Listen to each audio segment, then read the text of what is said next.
Good morning.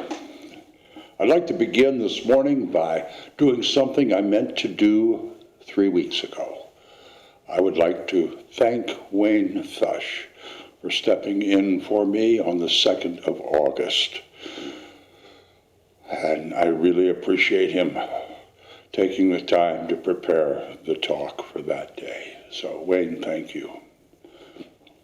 A little update on our Rose Cottage. This week I had an opportunity to meet some of the people who are living there now. There's a man and his wife, and they have 2 little girls. I think they're 5 and 3, and they are adorable.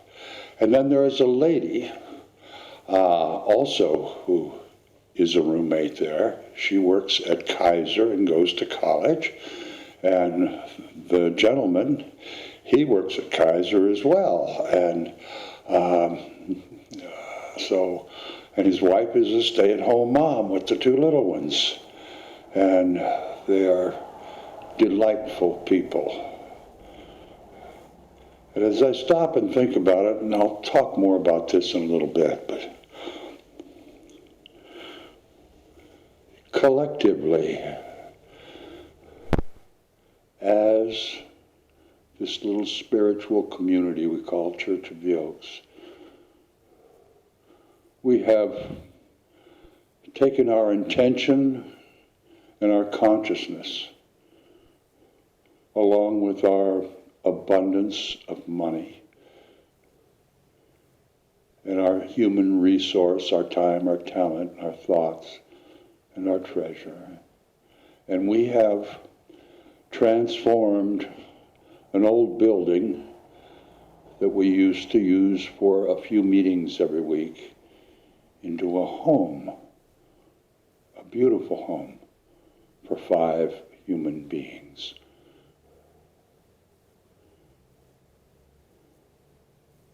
That to me is just amazing.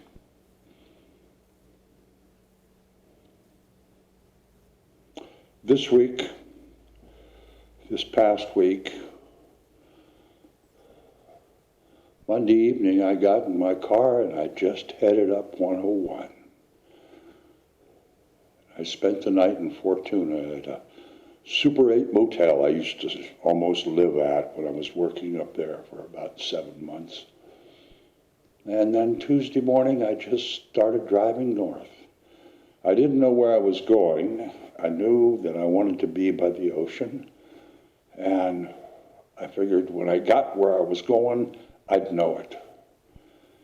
And as I pulled into the southern end of Crescent City, there was a motel called the Anchor Inn, and it sat right on the ocean. Every room had an ocean view, and it was like, 100, 125 yards to the water, with just the beach between the motel and the water. And I spent a couple days there. Oh, it was so nice. And I didn't even have to go out and sit in the wind and the sand. I could just sit at my table and my bay window and open this window and allow that energy, that smell, that breeze to just wash over me. And I became a part of it. That's what I'm going to talk about this morning, is being a part of it. All of it. As I sat there and contemplated the energy that the ocean has, it's the same energy that's everywhere else, but there's something about the ocean that is something you can see and taste and feel and hear. It's like the unseen becomes seen. You can actually feel it, you can taste it, you can hear it. And I thought about, as the waves, some of them were big and crashing, I thought about of the power of the ocean And then there were other times when there were almost no waves at all. It was very tranquil. And I thought about the mass of all of the oceans. They're all connected. And no matter what the weather is, the storms, the wind, the tides, in its entirety, the oceans are a very tranquil place. There are millions of species and maybe billions of life forms that live quite nicely in tranquility in the oceans, doing whatever it is they were destined to do. And I thought about how that connection with the unseen, with the divine, is truly tranquil and in harmony. And I thought about our human species. We have the ability to become part of, attach ourselves to that tranquility, to that divine, to that unseen. And in so doing, we can become part of that tranquil environment that exists everywhere. And as I thought more about this species we are, these human beings that we are part of, I thought, it seems like we have a lot on our plates right now. We've got fires and COVID and economy and politics and elections and trying to figure out how to contend with this new normal that we're all facing. I thought, you know, if we could just connect with that divine,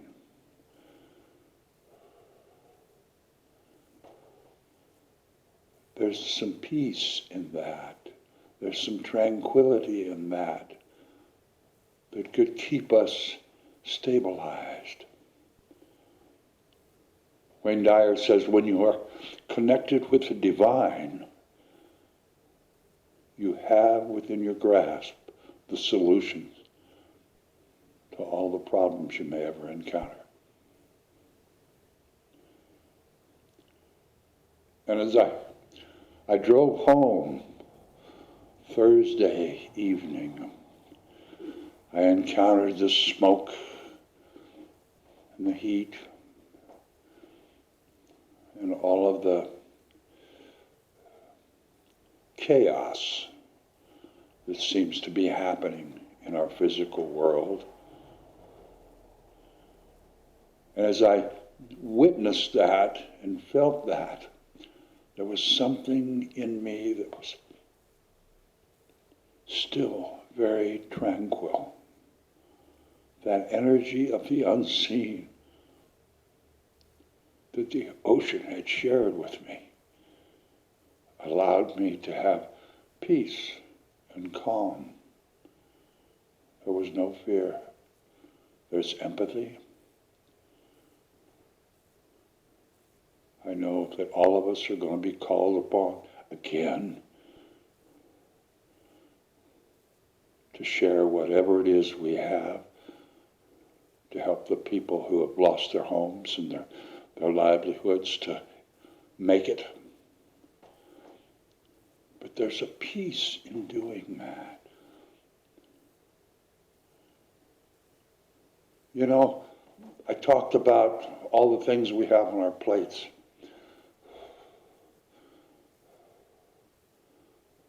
I think about the upcoming elections. And I think about humanity. And I think, you know, it's time. We really need to experience this transformation and connect with our source, connect with the divine, and become citizens and caretakers instead of consumers and creators of waste.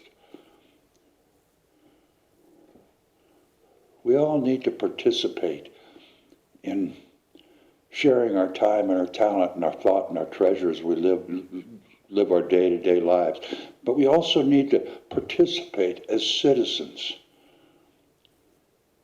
to maintain being a part of establishing our laws and policies that make up how we live, our societies. But there's something we need to be very mindful of, I think. I'll use my own personal opinion. This is not, everyone has their own opinion. I'll use my opinion. As I think about our current systems that we have in place, I see lots of room for improvement. I see a lot of things we could do better. And as I think about that, I feel that I'm connected to the source. But the very moment the words,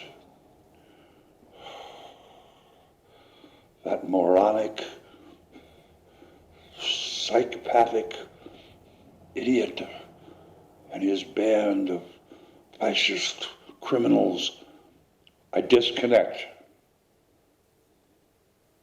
I become part of the problem rather than part of the solution. I disconnect from the oneness of all of us to being me, angry, fearful.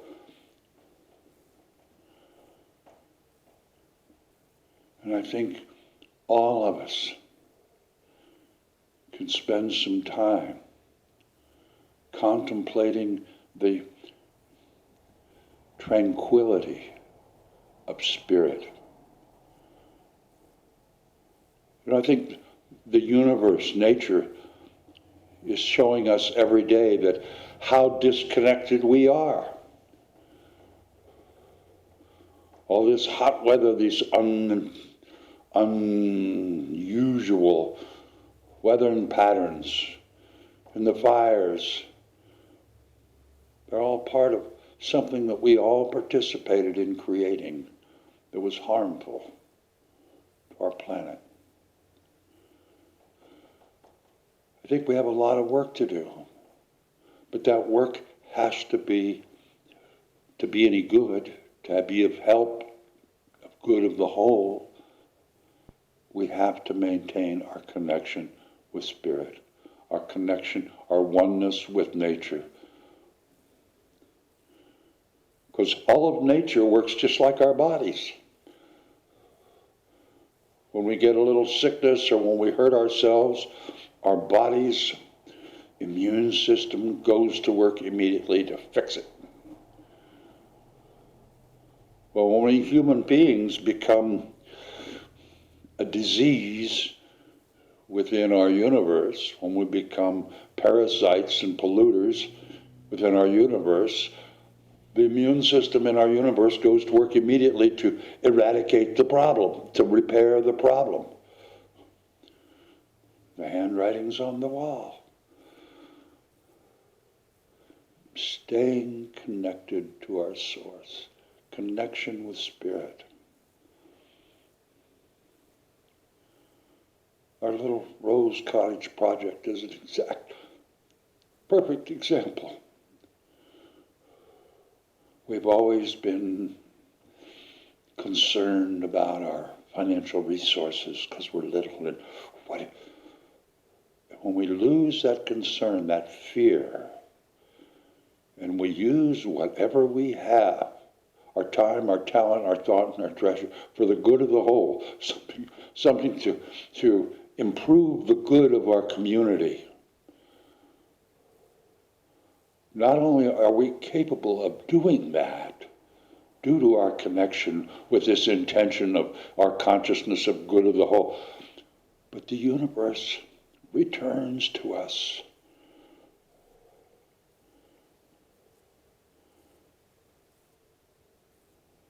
Now, maybe not all of us can go spend a few days contemplating the ocean and allowing its energy to share itself and help us in this connection process.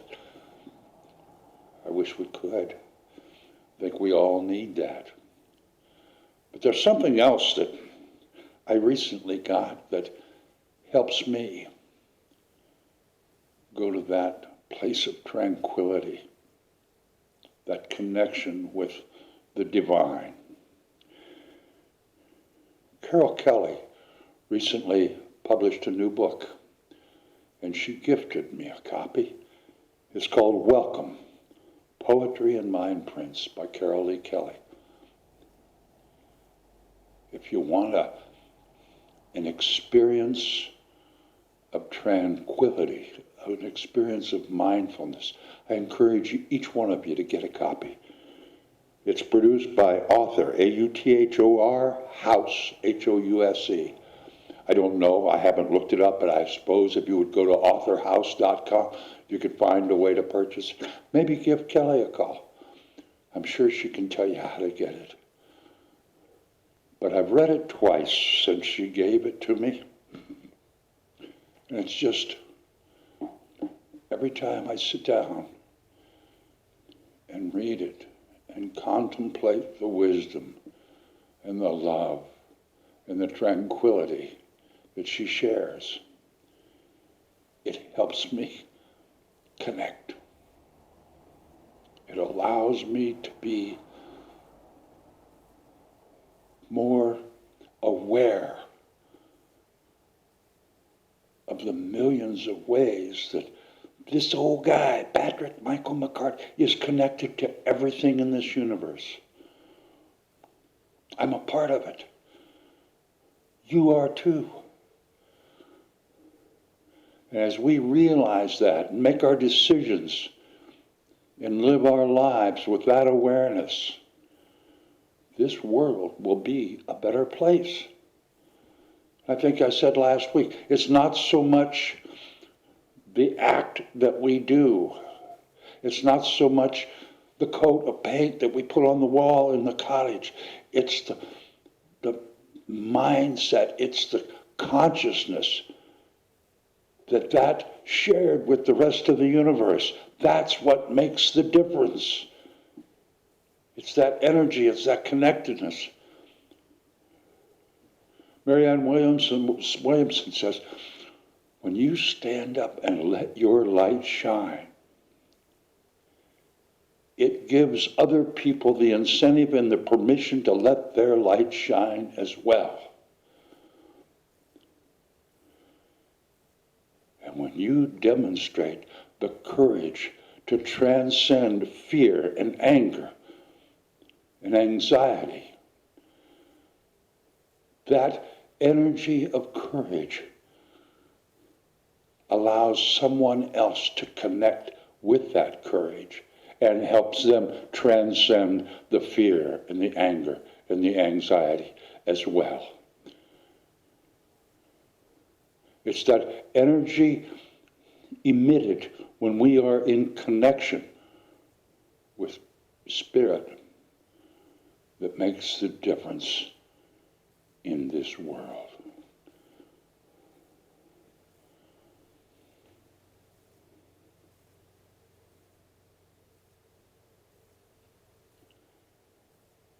Thank you, each of you, for your presence in keeping me aware of just how connected and how wonderful and how rewarding life can be when we know we're all one.